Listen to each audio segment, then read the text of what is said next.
What's up, everyone, and welcome to another episode of Variant the Podcast. Today, I think we have some pretty cool stuff to talk about because it's not really so much news. We got a little bit of news, but like we said in last week's podcast, we're going to be talking about characters, villains, heroes, comic book characters in general that we think or would like to see get the live action treatment, whether that's a TV show, a movie, what have you. And I'm very pleased with the three I picked. I actually don't know the three you picked. I'm very pleased with the three I picked. Some of mine, I think I know people will be like, yes, that, and it's actually kind of shocking. I feel like most of the ones that I picked that they haven't gotten the live action treatment yet, but I rant and I go on.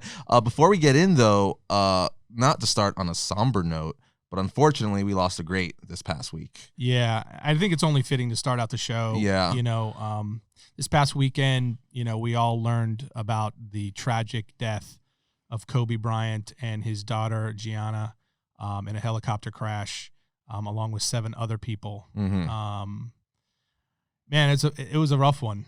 It's a tough one for I think everyone. We all grew, our generation, my generation, your generation. We kind of grew up with Kobe Bryant in the limelight. I was in my early 20s when he was drafted, and so he's kind of in my older years, he's kind of just been this huge figure in the sporting world. But I think, at least for me, and I think for a lot of people, I think what makes it the most heartbreaking, and why it's hit so hard is because, there isn't, for all of the people that are famous and, are well known and are looked at as role models, there's not a ton that you can look at and be like, these are really, really good, positive role models. There's just some that are they stand above the rest. And I feel like Kobe Bryant was one of those. Just a really smart young guy who just had a huge, huge future. I mean, he just won an Oscar last year. He left basketball and he just had plans for days. Some people, they retire from being prominent in sports and they just coast with their, the money they made. And he did not do that. He was looking to make a really positive impact on young people. And he wrote, directed, narrated, or didn't direct it, but he produced it. He executive produced that Dear Basketball short. And, he started a production company and they were doing a lot of things. And then his daughter, who's, she's just 13 years old. Yeah, it's super sad. It's one of those things that it just makes you kind of reflect, because when I found out, I was at the zoo with my family. I was with my daughter and my wife, and to hear that something so unexpected, just going about your day, something that is routine, like airplane flights, helicopters, cars, like that's all routine stuff, Yeah. So it's nothing that it came out of nowhere, is what I'm trying to say. So to hear, we know, and we hear it all the time, that like life is fragile. Right. Be grateful for everything you have. Always tell your loved ones you love them. Never go to bed mad. All that kind of stuff, because you're not promised tomorrow.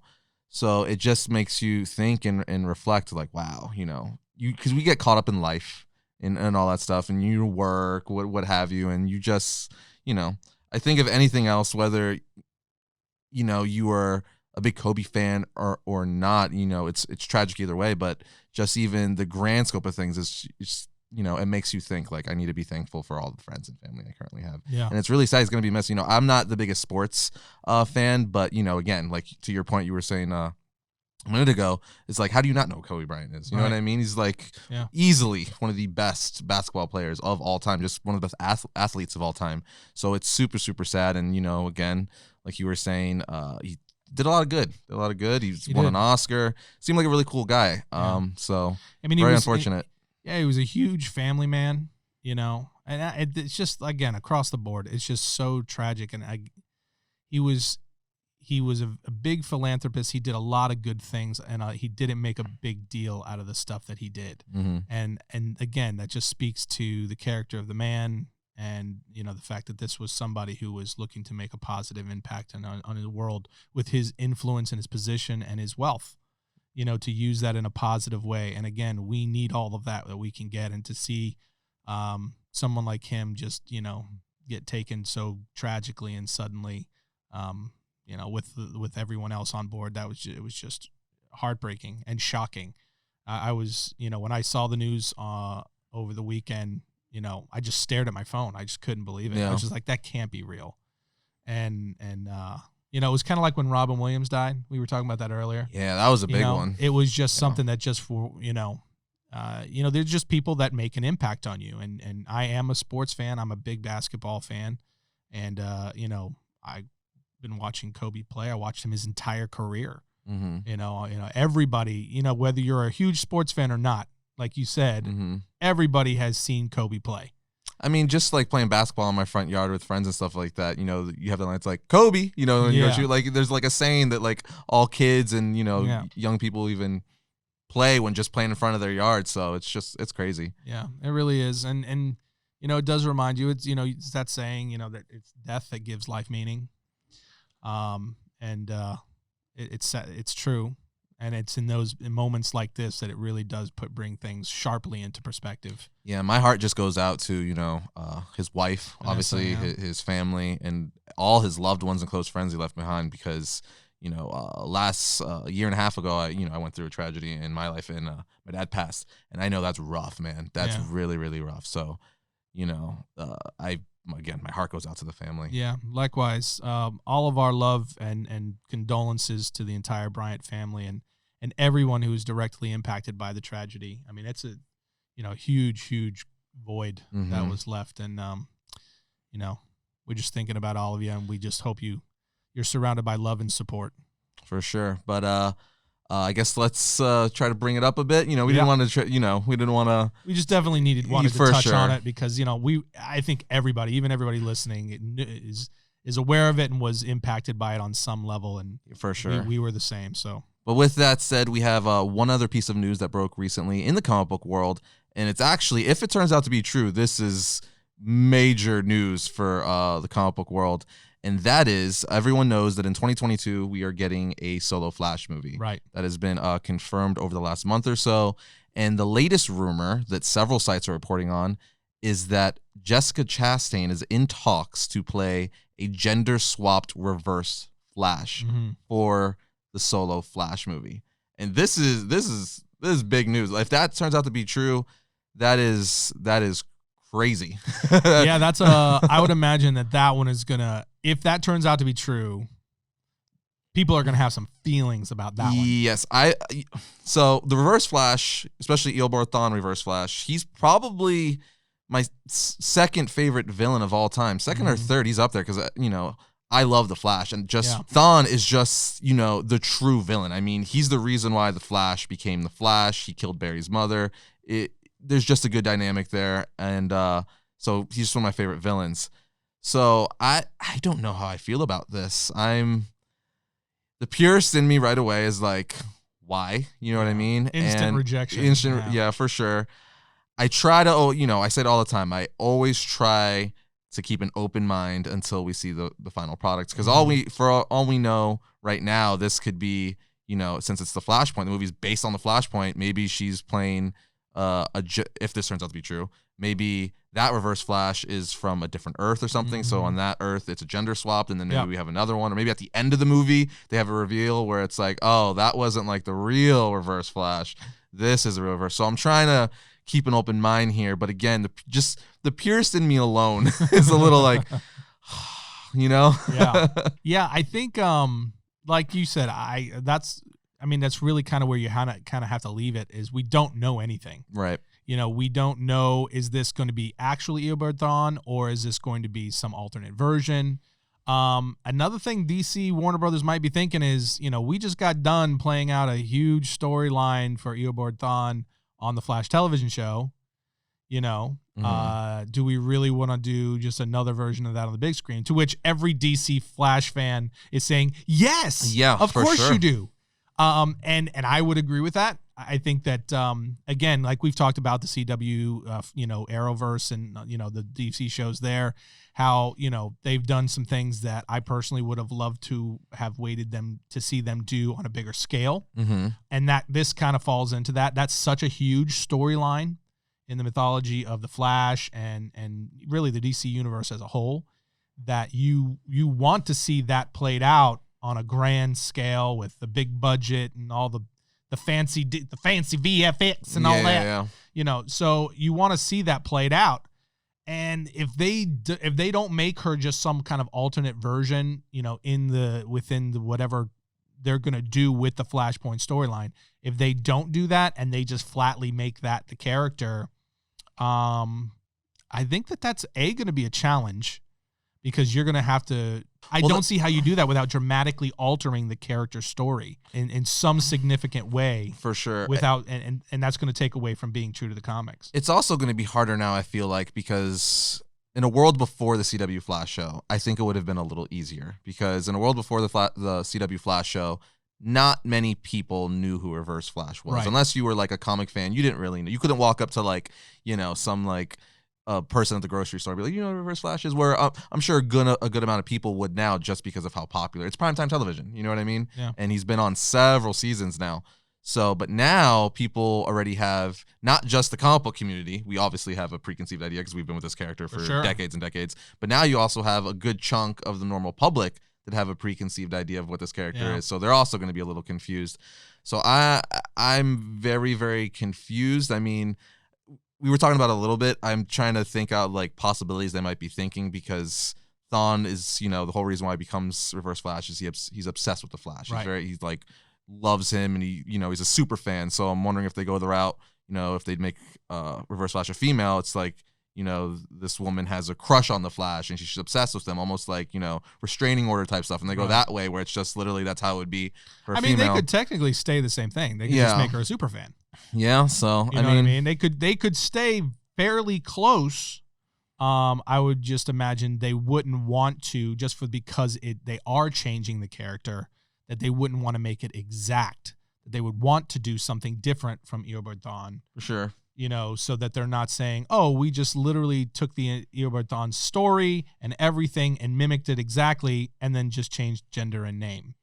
It's just crazy because, like, I don't think people realize how important Reverse Flash is to the DC mythos. Like, again, he created the Flash. Right. So without killing Barry's mother, the Flash wouldn't be created, meaning the Speed Force wouldn't be a thing. Right. And that, you know, as we know, especially in recent continuity, Speed Force is like, that's responsible for so much stuff that's been going on in the past few years, and even, you know, throughout DC history. Right. So, you know, I'm definitely on the fence with this one. I'll say that. Yeah, I mean, I guess at bare minimum, it immediately gives you pause. If you're a DC Flash fan, and I mean, if you're just a fan of the DC universe, like you just said, it gives you pause. Like, whoa, what are you doing? Mm-hmm. You know, but you know, give it the benefit of the doubt, see what they're doing, because we don't know anything about what they're attempting. Or if this is even that true. might even just be one. Yeah. You know, but it's a rumor, so this might not even be true. Right. So very possible. We'll find out. See. But with that said, now it's time to get into the characters we picked that we think deserve the live action treatment. That's right. So we're going to dive into what we talked about last week, which is 3 characters. 3 characters. Hero or villain that each of us would like to see get a live action treatment. Funny enough, all mine are heroes. Do you have any villains on yours? I do. Do you have? Okay. I do have a villain. Okay, so all mine are heroes. Do you have any? Well, because I know you have some. I have a few. Mm-hmm. What are some of the ones that you wanted to add to your list but you couldn't for X, Y, or Z reason?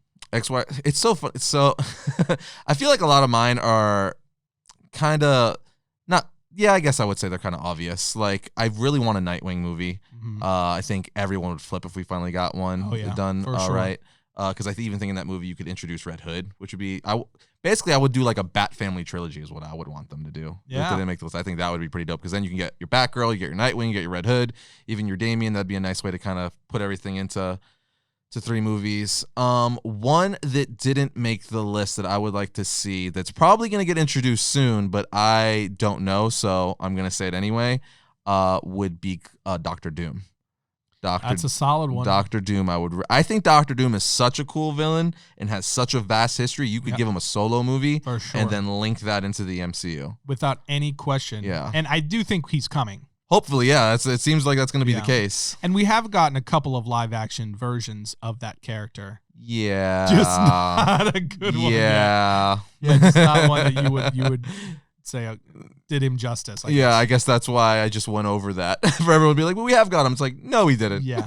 No, we didn't. Not yet. Yeah. So I had, I really struggled. I feel very good about my 3. But a couple of the ones that I really would have said it would have been right in the 3 not too long ago. But obviously Moon Knight was a big one. But now we're getting the series, so obviously we're getting him. Another one was Hal Jordan, Green Lantern. Right. Me. I'm a big Green Lantern fan, and he's getting an HBO series. But they're getting a series, and at some point you have to imagine we're going to get him in the DCEU. At some point, we were supposed to get him in Justice League, and then release the Snyder Cut. But definitely, I still am waiting to see them do something really cool with not just Hal Jordan Green Lantern, but the Green Lantern Corps and the different Lantern Corps.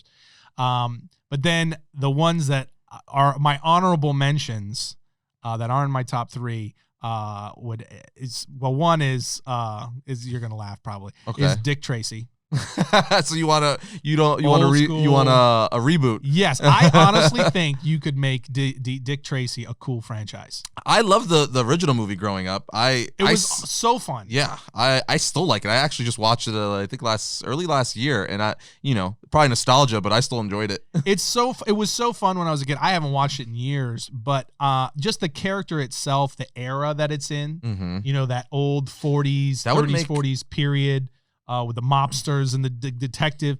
I think you could make that such a fun, cool, updated franchise and do 2 or 3 movies out of that. Like a TV series? Yeah, even a TV series. If you did it right. I mean, I would be leery of a TV series for the sake of it not getting cheesy. No, like Game of Thrones quality. Like that kind of okay, yeah. I mean, if you're really going to put... Like The Watchmen or something like that. If you're going to put some money into it, because there's a lot of like really crazy characters, so there's a lot of makeup and all that kind of stuff that goes into it. So Dick Tracy is one I would love to see them give the big screen treatment again in an updated way. But then I have Shadow Man, Valiant from Valiant. Yep, I love that old New Orleans voodoo vibe. Well, then you're probably going to be happy with the new Doctor Strange movie. Did you hear the latest rumor? I did. Brother Voodoo.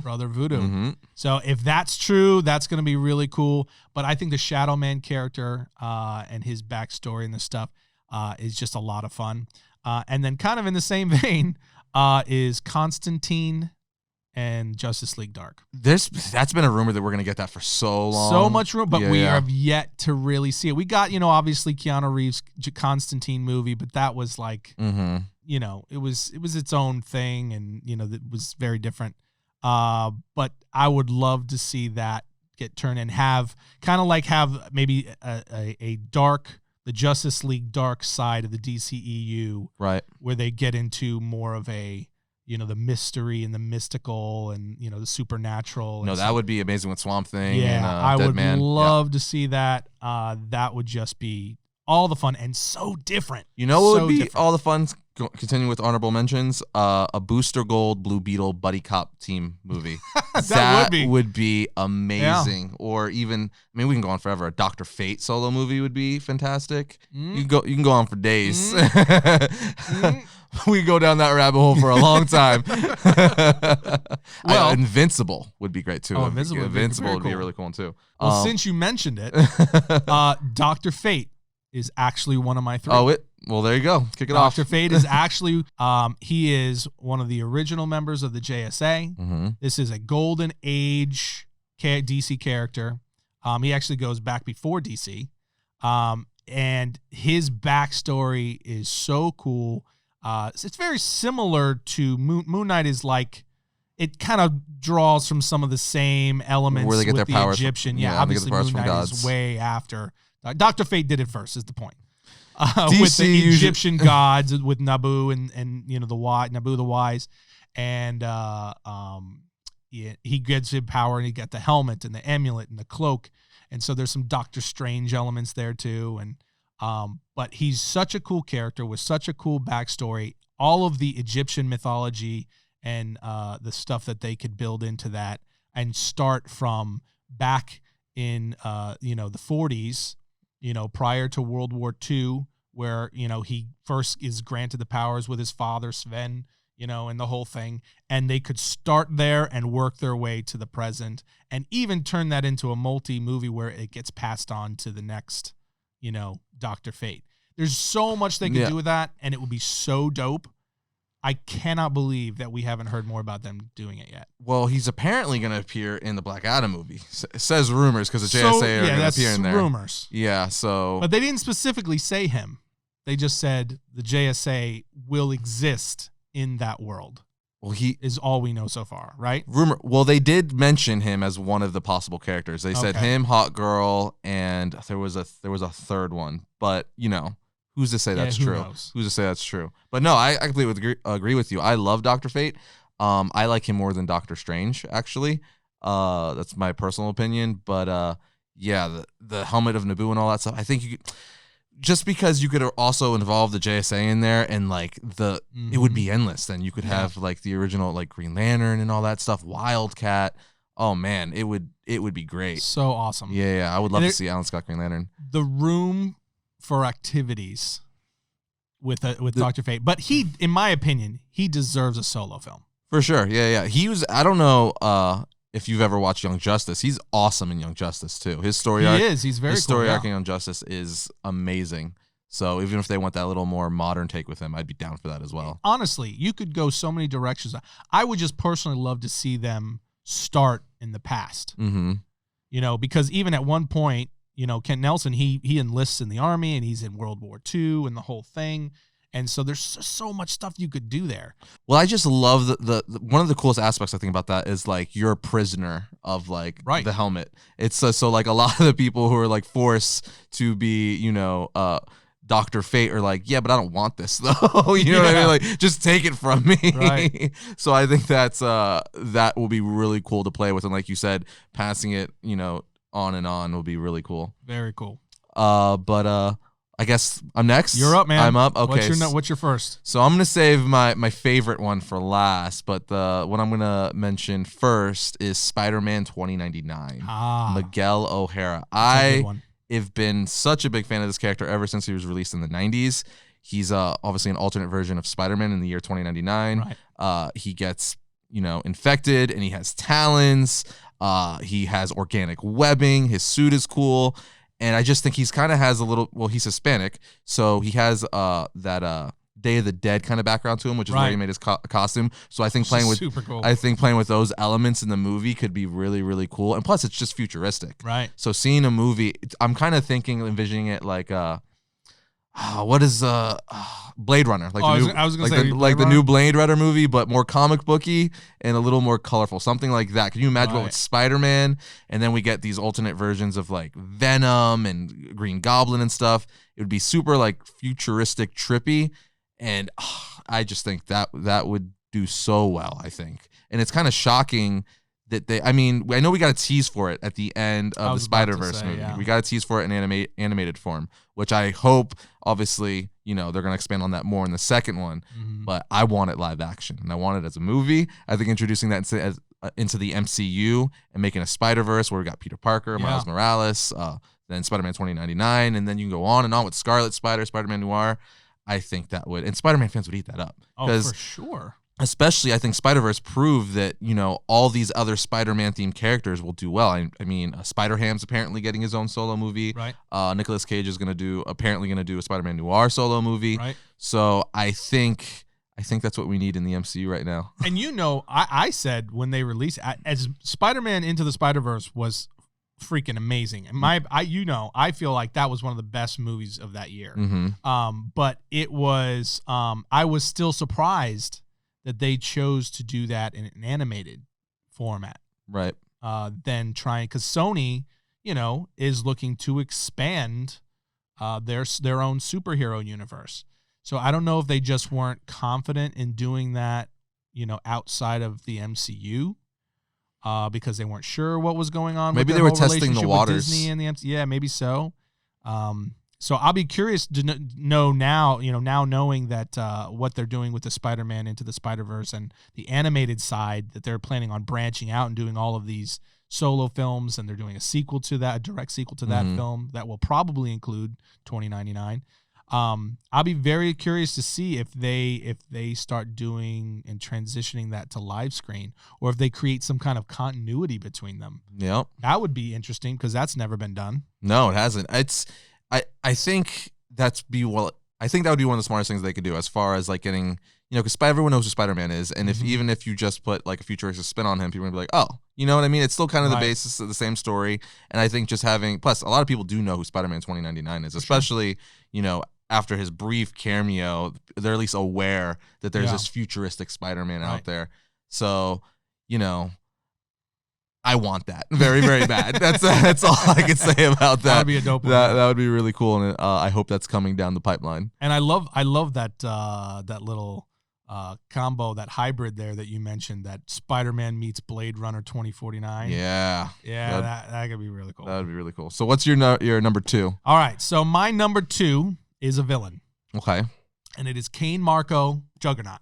Ooh. We all know we've seen Juggernaut on the big screen a couple of times. Literally 2 times, yeah. Yep. And what I would say to that is, while that's true, and we have technically gotten him on the big screen, we've never gotten a broken out story with the Juggernaut and Charles Xavier, their relationship, the backstory. But Cain Marko, just as a character, is a fascinating character. Oh, for sure. All by himself. You could do a Juggernaut solo movie so easily, and it would be, and you could make the audience aware of Charles Xavier's involvement.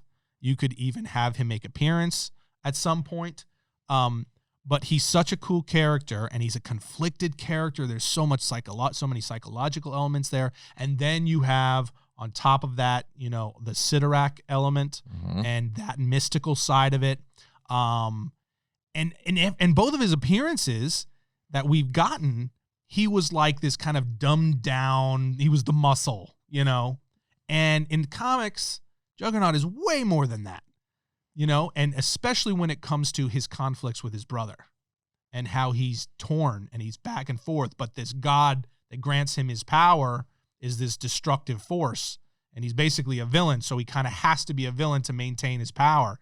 And it's this, there's a lot of like interesting element. I mean, at one point he joined Excalibur, and was trying to go on the straight and narrow, So it's just a super, super cool. And I'm already like a sucker for the brute characters. Yeah. Hulk is one of my favorite heroes, and you like Juggernaut. To see things get smashed. Yeah, well, I just love that idea of, if you had endless strength, not like a Superman where literally you have every power set you can imagine. Yeah.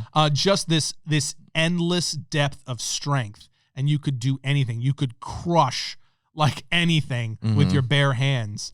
But you have to merge that with the human side of you and control it and use it, wisely. While there's this like demon inside of you, like torn. It's that psychological play, Yeah. I just find really fascinating. And both Hulk and Juggernaut have that going. No, that would be a fantastic movie. I would love to see that, especially like, I guess you would have to, but like the origin of it, right? Because I think the conflict between him and Xavier is fascinating.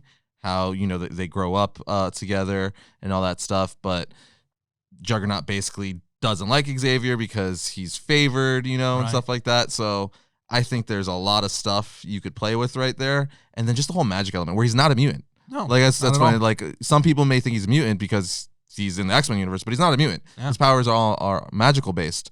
So because of that, though, that's why he's like unstoppable. There's no really, it's kind of like Shazam in that sense, where you can't really stop him because his powers don't draw from any, they're magic. So I think there's a lot of complexities and things you could do with that movie. And then you could have a lot of cool cameos on the side too, because he would be the focal point, obviously, but you could do lots of stuff where, maybe even at the end, like Magneto kind of recruits him over a bit and stuff like that. Or then obviously you would have to have Professor X in there. But that would be a really, really fun movie. So fun. Really fun. Although I did really enjoy his appearance in Deadpool 2, though. That was fun. Especially the fact that we didn't know that was coming. Right. I was like, what? Like, how did you keep that under wraps? As a Juggernaut fan, I was like geeking out hard. Yeah. That was a really cool appearance and also really funny. Really funny when he electrocutes him. It's really funny. But yeah, I would just love to see like a deeper look, a solo film that does a full deep dive into him as a character. Give it like even I would even love to see them do it like not in that lighthearted, playful way, but like a darker tone. Oh, for sure, like a drama. Yeah. It just so cool. I would love that. So all right? That's mine. What's your number 2? My number 2 is going to be Martian Manhunter, John Jones. I say it all the time. So for the longest time, Shazam and Martian Manhunter have been like, I've always said these are the 2 most underrated like heroes in comics. But Shazam, not so much anymore. He's got live action movie. He's got a second one in the works right now. So he's going mainstream. But Martian Manhunter still is not mainstream yet. He was, a lot of people may know him from the Justice League cartoons. That's where, he kind of really blew up. That made him really popular because he was awesome in that series, both Justice League and Justice League Unlimited.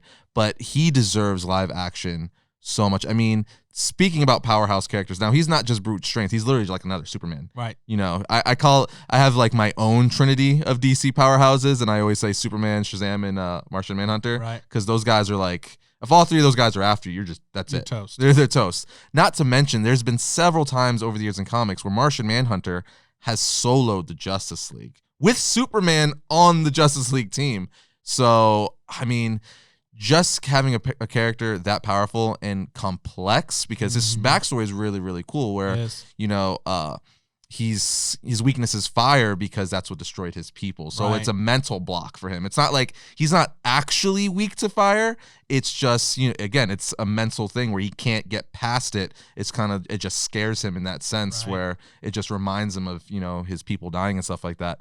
So, plus having this alien on Earth, much like Superman, but kind of not at all, that's disguising himself and, that's a telepath, and he could shapeshift. He basically has like all the powers. We did a history of episode on him, and his like stats were like, I know a lot of his power sets, but when you actually go to like the official bio pages and stuff like that, and you see like the official DC thing, it's like, good God. So the kitchen sink, exactly. like everything. So I'm a fan. I think it's known that I am a fan of characters like that. I know there's a good piece of the community that don't like overpowered characters like that because they say it makes them boring. But for me, I'm like, no, I think that just makes them awesome. And I want to see, that's why I like a lot. Don't get me wrong. Batman's my favorite character, and he's like one of the most human you could get. Right. But I do like the other end of it with all this fantastical, like, who wouldn't want to be able to shapeshift and like, make your fist the size of a bulldozer and be able to fight like these gods and stuff like that.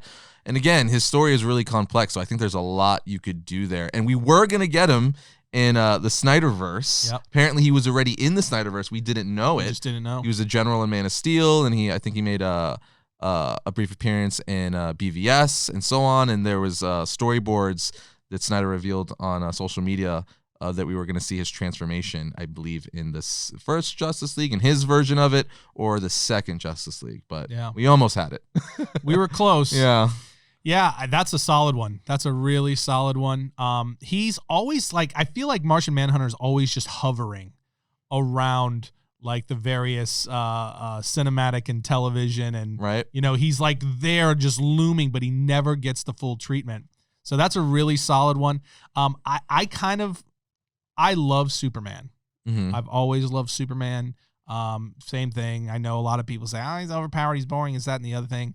I differ greatly from a lot of the notions now that a hero that has pure intentions is lame and we need to give them more, an edge.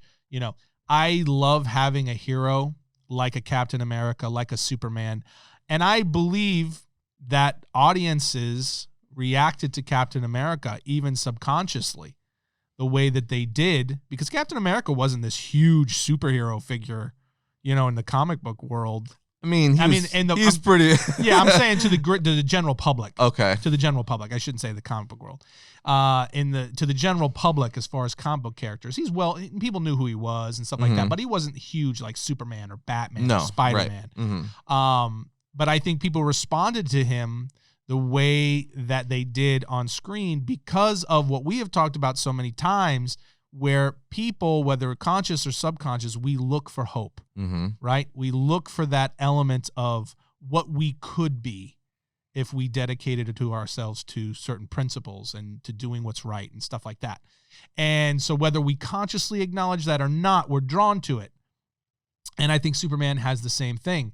And with Martian Manhunter, what I think is so fascinating about him is that he has that same element to him with added extra power, mainly the how powerful of a telepath he is. Mm-hmm.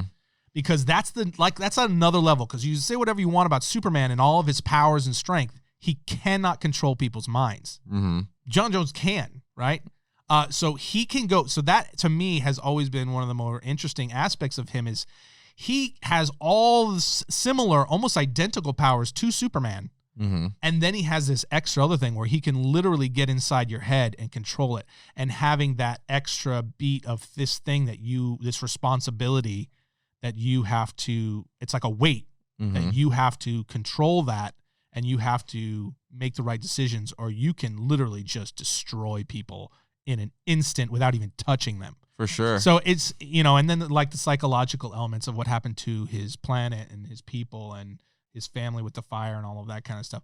All that stuff makes him a super interesting character, and you could easily drop an awesome film just about him. And I just love how calm he is too, especially depicted in the Justice League cartoons. He's very he's basically the guy who's not going to rush into things. He thinks things through. He's very wait, don't get mad, which says a lot because, if he wanted to, again, even villains, he does take control of villains here and there, but he's very choosy and stuff with it. He doesn't do it just to do it. He doesn't like to force people to do things all the time. You know what I mean? Which I think says a lot to someone who could literally do anything, to hold that restraint.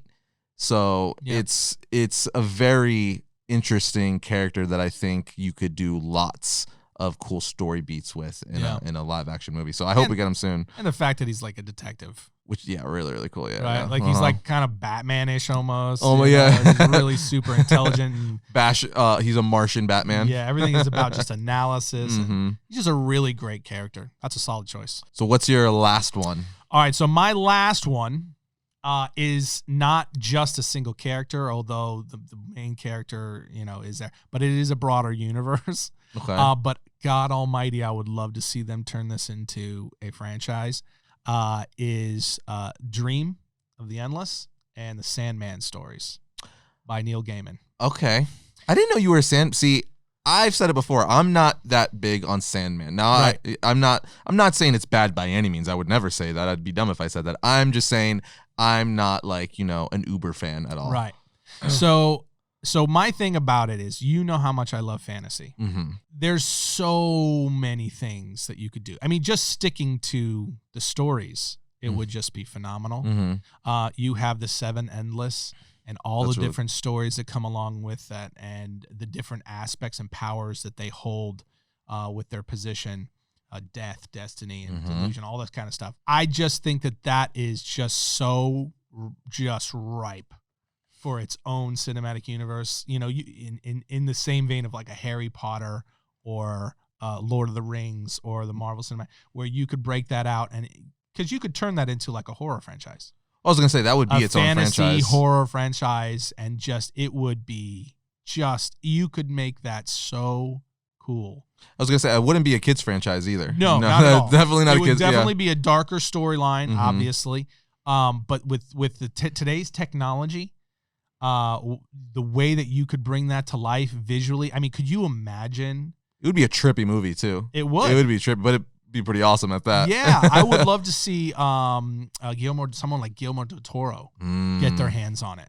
Yeah. And just see them merge those stories and the artistry that we've seen from them in the books to merge that with his own unique style of fantasy, and bring those two together and turn it into this bigger. So check out Sandman and the Sandman stories, and Dream and the other Endless.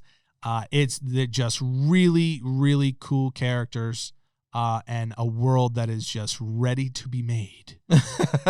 No, I think that seems like something they would do too. I feel like that's something that HBO would actually take and make a limited series. I mean, look what they did with Game of Thrones. Mm-hmm. Right? But like Band of Brothers, where it was like Like a miniseries? It was a miniseries. I feel like something so they could really throw a lot of money at it because they're like, we're getting like, 6 episodes, but it's like a $40 million budget or something ridiculous. You know what I mean? But that'd be, Gaiman. Everyone knows who Neil Gaiman is. One of the most like famous writers of all time. He's got a masterclass. He does. He's got a masterclass. And it's actually really good. Yeah, I haven't watched it. It is good? I'm halfway through it. I'd imagine so. It's really Does good. he talk about? He has to talk about Sandman. Oh yeah, of course. Yeah. I was actually watching something on I think Insider on YouTube randomly, and the first edition of Sandman actually goes for a good chunk of change.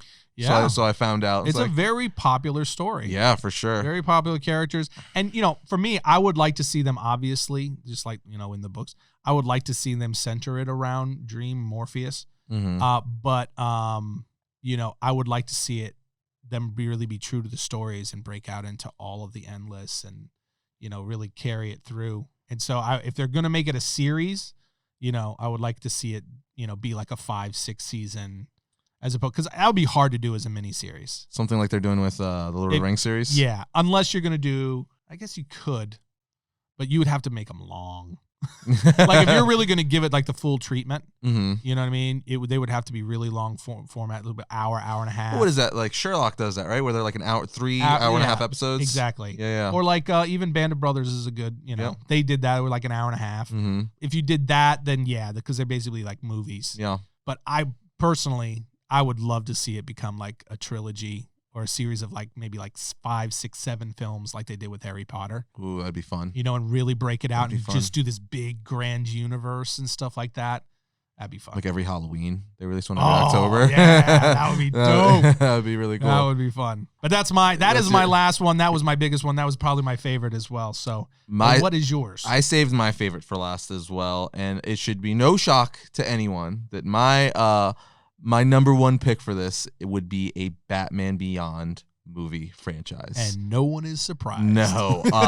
Terry McGinnis is one of the coolest Batman ever. He's probably, or is my second favorite Batman after Bruce Wayne, of course. Just, to see, the whole story is awesome. Can you imagine? Let's paint a picture, shall we? So we get Michael Keaton, Tim Burton Batman. He's older now. Opening of the movie starts up. We see Batman, futuristic Batman, all black, red bat symbol. He's fighting thugs. He's saving a woman in this warehouse from thugs. And as he's doing so, he has a heart attack. And because he's having a heart attack, he's not able to save this woman, and the thugs are going to beat him up. So he finds a gun on the floor right next to him, and he's like, he has to. It's either he dies or he does what he swore he never would do. Pick up a gun, point it at someone, and threaten to use it. And the thug runs away, and as he drops the gun, as they run away, he looks at the gun and is like, crap, what have I done? Then we see him pull off his cowl. It's freaking Michael Keaton, and the whole crowd's like, oh my God! Because everyone knows what that is. Michael Keaton, the older Batman, cut to whoever we cast as Terry McGinnis. I don't have a cast choice for that. But then, we just basically have Michael Keaton, who we all know as the original Batman, training this new Batman for Neo Gotham. Joker is supposedly dead in this timeline, but as we know, not. If you've been reading recent comics or even watching Batman Beyond: Return of the Joker and all that stuff. We have the Joker's gang. It's, way in the future. Gotham is like separated now. You have the upper class living, above Gotham. You have like the poor living on the bottom of Gotham. Oh man, the things you could do with this universe. I mean, it's a futuristic, much like Spider-Man 2099. It's a futuristic Spider-Man. This is a futuristic Batman, but like the lineage, how everything is tied to the original roots. I think you could play with that so well, especially since CW opened up, the Infinite Crisis event, where now we know the DCEU and everything is tied. So we could tie all that together somehow if they wanted to. But just being able to see Batman Beyond on the big screen with his Batmobile that flies. We'd have to put Ace, the Bat-Hound, in there. Barbara Gordon is older now in this timeline, so she's Commissioner Gordon now, which would be really cool. Nightwing, Dick Grayson's older now, so you could do a lot. There's been a lot of Batman Beyond titles over the last few years, and they kind of been messing with the continuity a little bit. Dan Jurgens is kind of revamping it a bit, and they're changing things here and there with Dick Grayson, where originally Dick Grayson had lost his eye in a battle with the Joker, and but now they changed that a bit, where now he has both of his eyes back, but now he has a daughter apparently, so you could play with that. And there's just so much you could do with this futuristic Batman, because you could have this for a whole new generation, and then you could also tie back to the lineage of old Batman that everyone knows with, Dick Grayson, Barbara Gordon, Bruce Wayne. Right. So, I mean, I think everyone already grew up with Batman Beyond anyway. That's a 90s cartoon, late 90s, early 2000s, I believe, if I remember correctly. And yeah, I mean, who wouldn't want to go see that movie? Well, the way you just laid it out, I'm going to say there's not going to be many. Yeah, that's another solid one. It's hard to argue really any Batman character that hasn't been given its due time, really, because, I mean, Batman is such a huge, segment of the DC and really just comic book lore in general, that you could literally almost take your pick of almost any Batman character that hasn't been given a proper treatment. But Batman Beyond, kind of like your 2099. You picked two. You and I both had like little themes going. Actually, Mine was very mystical and fantasy based, and yours is very futuristic and high tech and all that kind of stuff. But yeah, Batman Beyond is definitely. I mean, just like the popularity of the animated series. I mean, it's just it's a no brainer. It's like one of those things. Just like I'm shocked that they aren't looking to bring that to the big screen already, and if at the very least you have to imagine that is in the works in some way somewhere in Hollywood. God, I hope. We had rumbles that we were gonna get an animated Batman Beyond movie like a year or so ago, but I guess that turned out to be fake. But man, that would just like a futuristic his suit just looks so cool too. He's got the red wings, the red bat symbol on there, the futuristic Batman flying through the air. Oh man, it's just such a cool factor. And then especially how you could have, I said it already, but you could have both, the past and the future in there. You could do so many things. You could bring the Joker back just like they did in Return of the Joker. You could bring Hush back, and he's got a lot of original villains too, like Blight. Blight is an awesome villain who's just pure radiation and poison. So even if he touches you, you die, because radiation can never die, right? Right. So it's just like these cool like original villains, but then he still has like Mr. Freeze is still alive in this timeline, like the OG Mr. Freeze, because he's frozen. He doesn't really die. He ages really, really slow because of the cold. So but there's just so much you could do with this, and Michael Keaton would be the perfect. I mean, how much would we all fanboy with him being old man Bruce Wayne? That's a really cool idea. I hand it to you. That is a very, very cool idea. I know if they did that and you saw Michael Keaton just rip the mask off, rip off the cowl, and you saw it was Michael Keaton, that would be, and they didn't tell anyone they were doing it. That would be freaking I'm starting to tear up just thinking about it. Yeah, that would be dope. Like, bring it full circle. Yeah. That would be really dope. So now I'm with you. I want to see that happen. I want to see them do that. That would be really cool. And I'm kind of thinking too, like, as you're talking about it now, I'm picturing it in my head, and I'm kind of seeing like this cool like Minority Report meets Blade Runner 2049. See, yes, now we're talking. Merge those two together, and that kind of like, oh, dude, that could be so dope. Oh, man, give that a $200 million budget. Woo! They could do some work. They could do some work. That's awesome. But that rounds up all of our picks. But we want to know what you guys think. So if you're watching this on our the podcast channel, the comments are open, and you could let us know in the comment section down below what character you would like to see get the live action treatment. Definitely. And if you're not watching this and you're just listening to it, you can also tweet to us. Yep. Send us a message on social media. We'd love to hear from you and hear what your thoughts are. And also, if you have any questions you would like us to answer here on the show, we've talked about this before, but we are going to be starting to answer questions from you guys here on the show on a weekly basis here coming up in the next few weeks. So if you have any questions you'd like to hear us answer on the show, or topics specific you'd like for us to talk about, please do let us know on Twitter, Facebook, Instagram, as we post out, or just tweet or post out to us. For sure, yeah. We'll actually probably start doing giveaways too, which would be really, really cool. Yep. But other than that, guys, that's gonna wrap up today's podcast. So this was a fun one. It was a fun one. We got to do. We have to live up to. We have something to live up to for next week. We got to beat this. But we'll see you guys next time when we talk about all things comics.